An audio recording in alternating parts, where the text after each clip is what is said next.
Hi everyone, welcome back to round 6.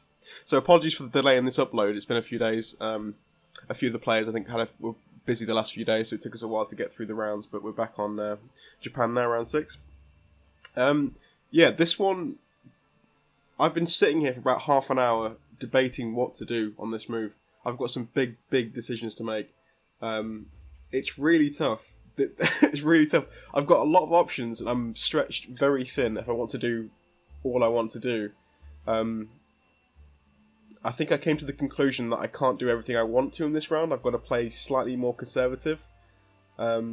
Just based on the fact that I'm risking a few dodgy odds on battles. So I'll come back to my turn obviously at the end, but we'll go through what's happened up until now. So round 5, Tommy purchases infantry, artillery, transport, bomber. So obviously, yeah, just still same kind of idea, moving towards Germany. Egypt was taken as well, which I plan to deal with in a second. That's pretty much it. Mobilisation.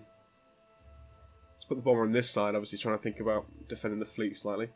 So round 6 for... Oh. No purchases for... Oh, he's banking, okay.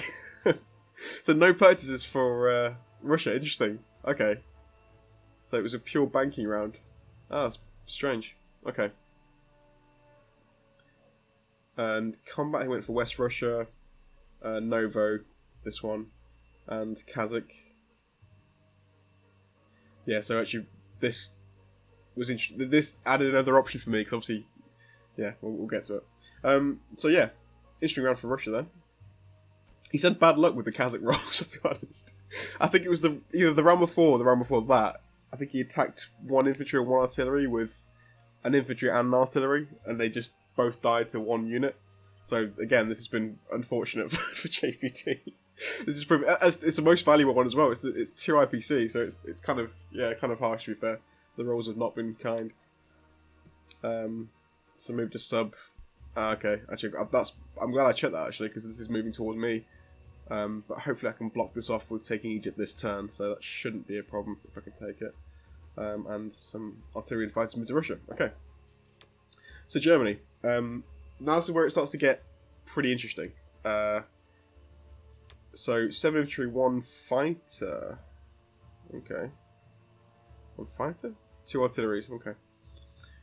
So combat move. Now, what was interesting here, there was a big build-up in Finland. There was a lot of troops here. There was a lot of British troops and American troops. So Matt decided to attack and try and clear it out. It was a really tough situation. I don't know what I would have done. I think the way it turned out probably was the right move. I think it was the right move to make, given how much there's a massive build-up here. And there's a potential for a kind of a double attack against Berlin next round. So he's kind of dealt with that threat. The issue is obviously we've weakened ourselves here, but I think it was the right move to attack Finland. The combat itself went really well. We attacked with 8 infantry, 3 artillery, 5 tanks, 4 fighters, 2 bombers, so fairly substantial. They had... What do they have there actually? So they had 7 artillery, 10 infantry, 2 tanks. So fairly a big garrison was sitting there. So we won.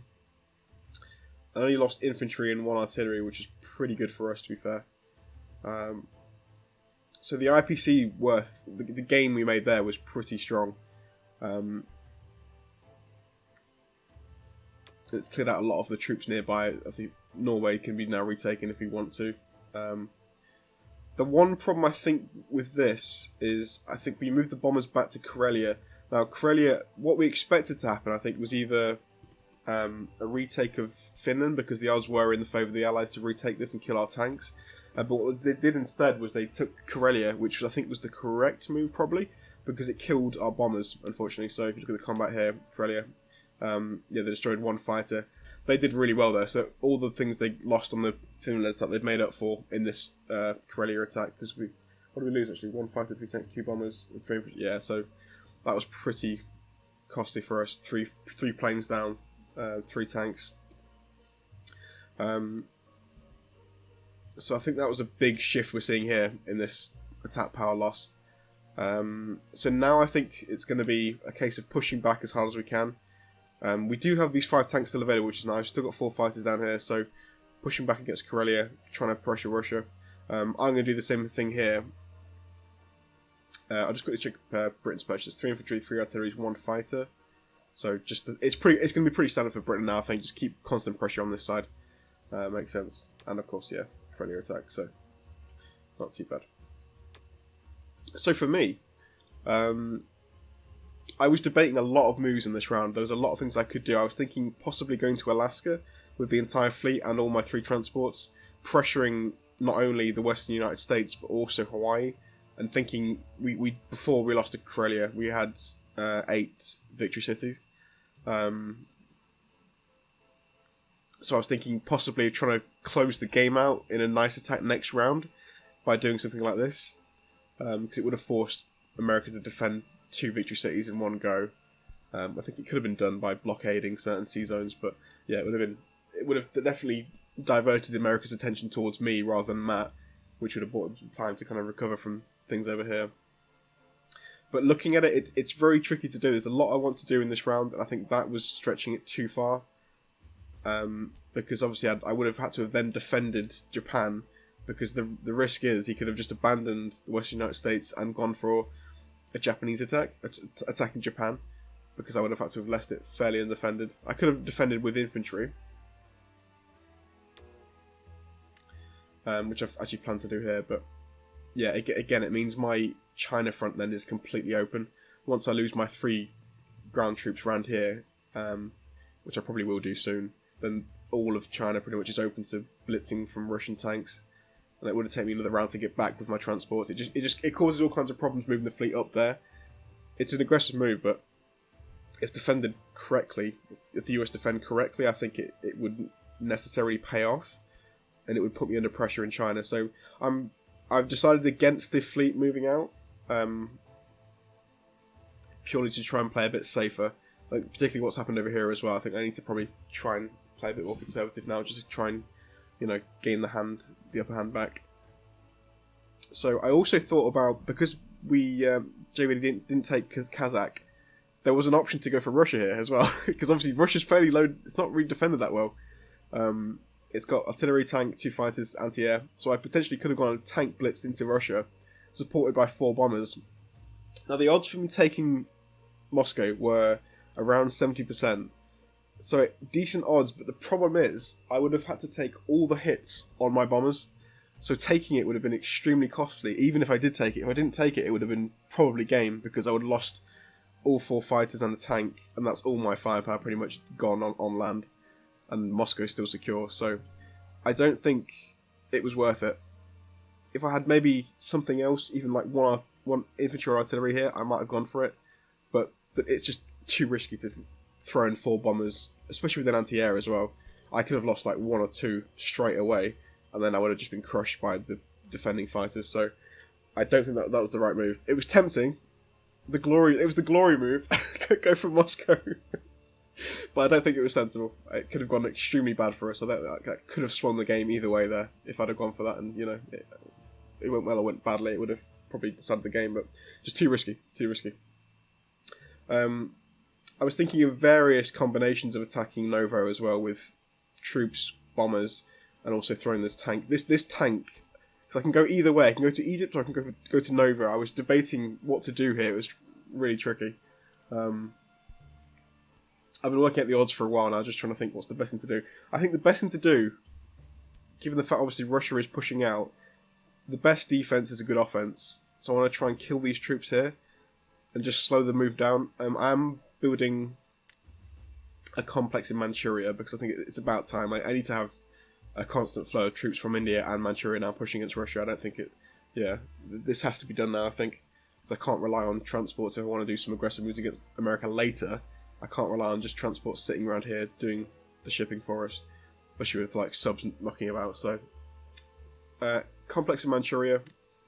We're going to go 3 infantry initially into India to provide the buffer units for the tanks that I'm going to be putting in here next round, and then the rest are going to go into Japan to make sure we secure Japan from any cheeky attacks from the Americans. So, yeah, that's the plan. We're going to go for a big attack here with all my land units into Novo with some bomber support. Try and crush this easily. Kill some valuable Russian troops. And also we're going to do some landings into Egypt and try and take that. So hopefully we'll be in Egypt this round and obviously in Novo with some good troops left. We're still obviously prepping the Indian pressure as well. So I'm just trying to slow these troops down. I'm just scared of Russian tank blitzers because they could very easily get through here and cause some problems. There is also an option, I suppose, for this tank here to blitz through Kazakh and then going to Sichuan. Yeah. But again, I think I'll do that as and when. I think if I drop some... I'm planning to drop troops off into Manchuria this round. Or even actually I could go down here and just block that. Yeah, that's fine. That's fine. So overall, that's the situation. I was thinking for a while. I wanted to do everything. I wanted to attack Alaska, take Novo, Egypt, all in one go. But I think it would mean I was just too stretched to comfortably defend, or at least defend effectively. So, yeah, this is the plan. So 7 infantry, artillery tank, and a complex. We are committed. Okay, so combat move. So it was hard to tear myself away from this move, the blitz through Transjordan to Egypt, because it looks so nice. You're picking up more IPC, but we could really do with the extra support in Novo, so I'm going to go for Novo instead. So 3 bombers there. I could use a bomber here as well, but it's the landing zone will be somewhere one space away, which will leave it open to fighters, so I can't do that. But we will do landing here, bomber. I'm going to throw in a bomber in here as well, so try and take this with at least maybe a tank left would be nice. Sorry, I don't have a tank, do I? Sorry, at least 1 unit left, so I can start moving down here and start knocking away a lot of provinces. So we're going to have to do a bit of a multiple landing. I think we'll have to probably split our fleet, I think, this round. Drop some units off into Yunnan. And also some back into Buryatia, yeah. Then obviously we'll have the complex in next time to start moving things around properly, but yeah, that's good. Also the 2 transports here, and I've got infantry here, and I can start picking them up and moving them around here as well to quickly take away Africa. That's going to be quite important, I think, gaining the economy. So I think that should do it. I don't think I've missed anything. Yeah, so a more conservative play. I did think also about pulling the units back, but I think that gives Russia too much room. I don't think I can allow them to do that. I think pushing in is a better choice. It just slows things down for me. Moving back would only encourage, obviously, infantry to move forward. It could spiral out of control very quickly, I think, for me. So by doing this, I'm probably losing these. I will lose all these units eventually because they'll be killed in the counterattack. But at least I'm buying myself time with my provinces to allow my reinforcements then to move up. So I think this is the best choice. Also, I'm 3 infantry plus this fighter here will be enough to defend against the blitz against India. So that's fine. Their fighters can't reach. So okay, let's commit to that. I think we're good. So hopefully get some nice rolls. Bombardments, nope. We got Sheffield, perfect.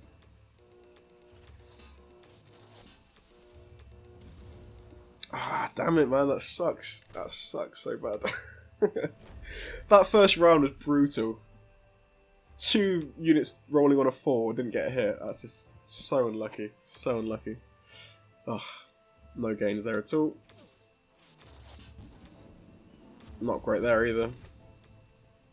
Okay, good response though. Oh, come on, dudes. Come on. Oh, this is brutal, man.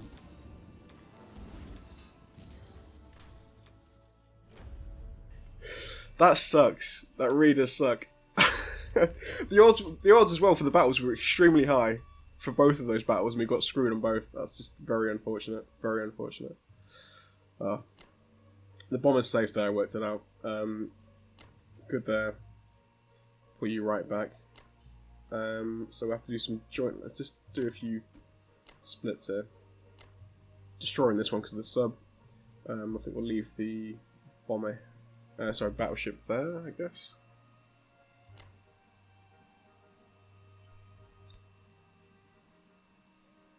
Let's move him out, actually.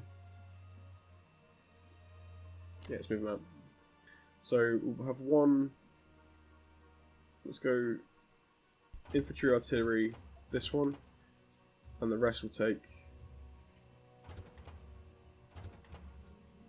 into Yunnan. Okay.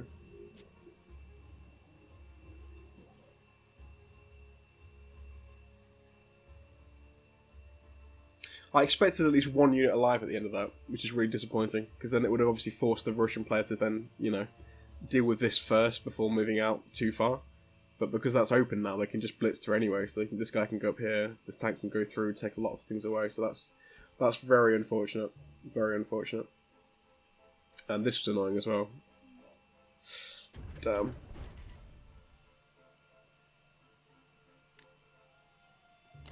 Okay, so 3 infantry and the remainder in here.